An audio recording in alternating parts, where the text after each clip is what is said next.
agus a híisi. Tá mig díúir winter in Palestine, agus an cinenne díú atá siúil in ar nanam, agus atá muid an seo ag cant, agus bríre milse rá agibhse gan bartar be. Inné sa cuairt, dúirt blinne nigrálaí.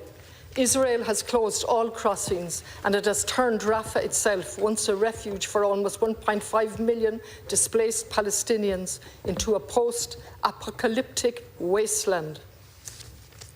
At the weekend alone, 52 people, children, women and men, were slaughtered.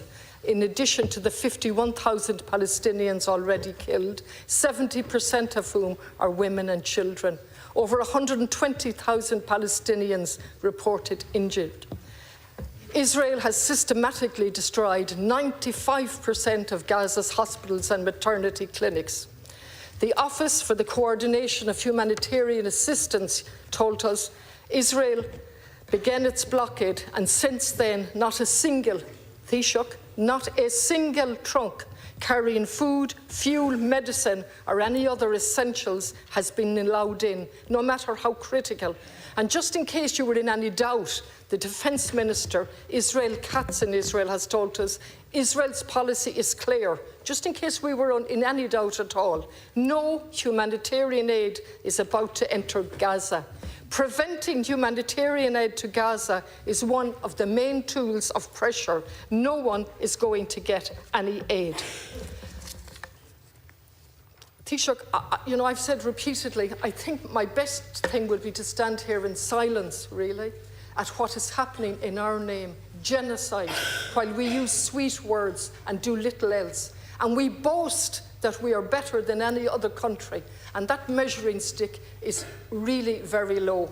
Yesterday, again, the Office for the Coordination of Humanitarian Assistance told us, we know, he laid out, that people are thirsty. We know that solid waste is piling up.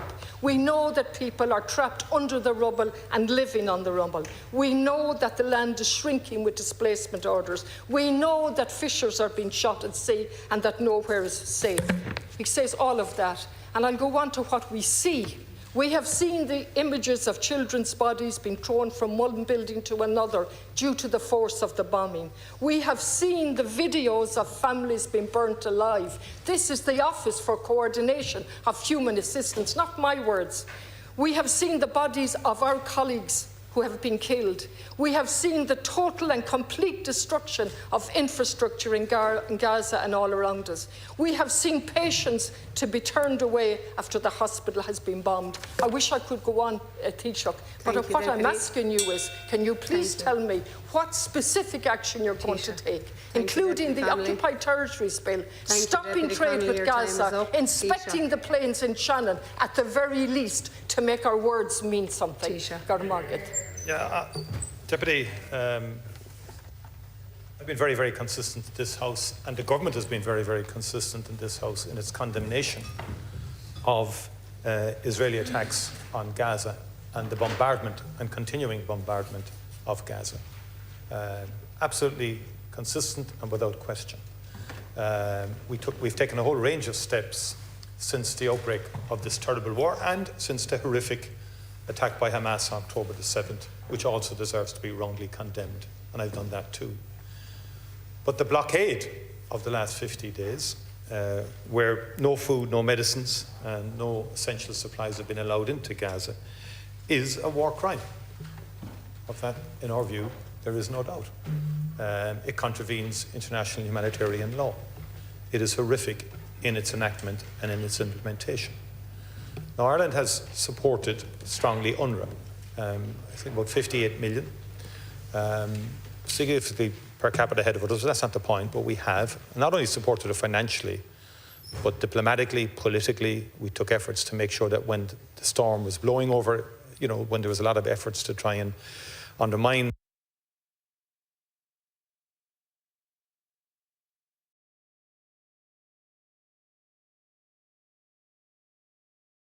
UNRWA, Ireland stood up and said to the herd that was going in that direction, stop, we need to continue to support UNRWA because it's the only organisation that can play any meaningful role in the reconstruction of Gaza and also in the continuing provision of humanitarian supplies into Gaza.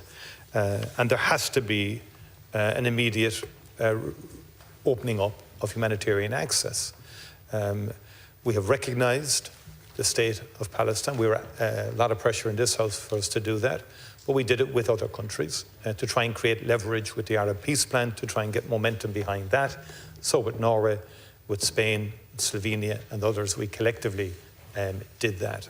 And we've also intervened in the South African case before the ICJ in terms of the case of genocide, and we've put in a very thoughtful, I would argue, strong and comprehensive legal intervention around the issue of the prevention of humanitarian aid in time of war, as inviting the court to broaden its definitions in terms of both intention and in terms of that issue of preventing humanitarian aid into a conflict area, and in this case into Gaza, has been broadly in line with the Convention's definition.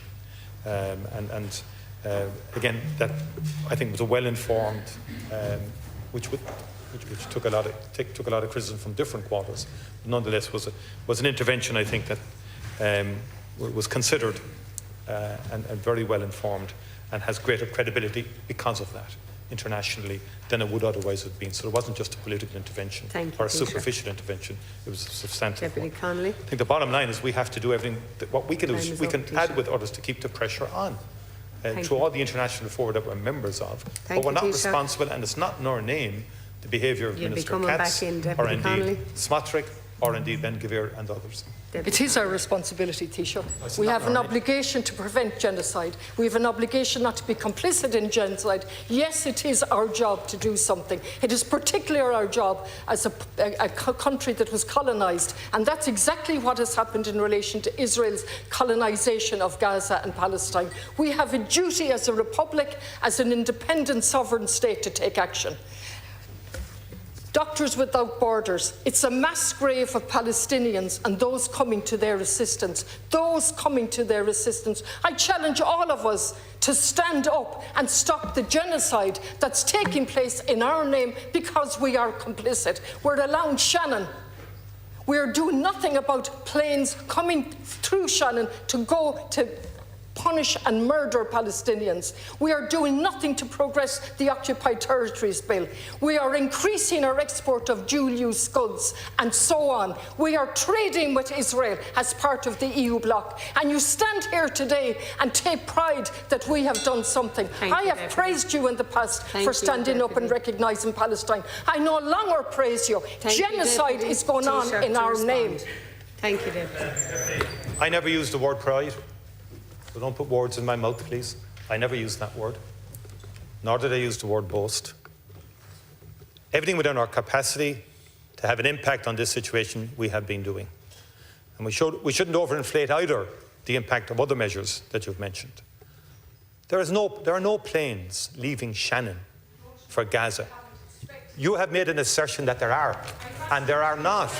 There are not. Deputies, and I have to say, Deputy, I respect you a lot, and I respect your good faith on these issues, to a point though, because I do often get the sense that sometimes the debate on Palestine in this House and elsewhere is more about trying to create division between the public, the people and the government of the day.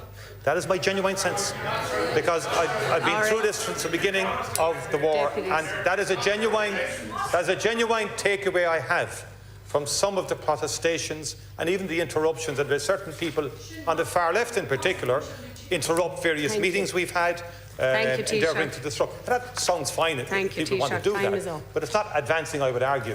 Thank you. In my view, sensible, logical and rational debate as best as we can. What's going on is appalling, Deputy. No one has a monopoly of virtue on the question in this House.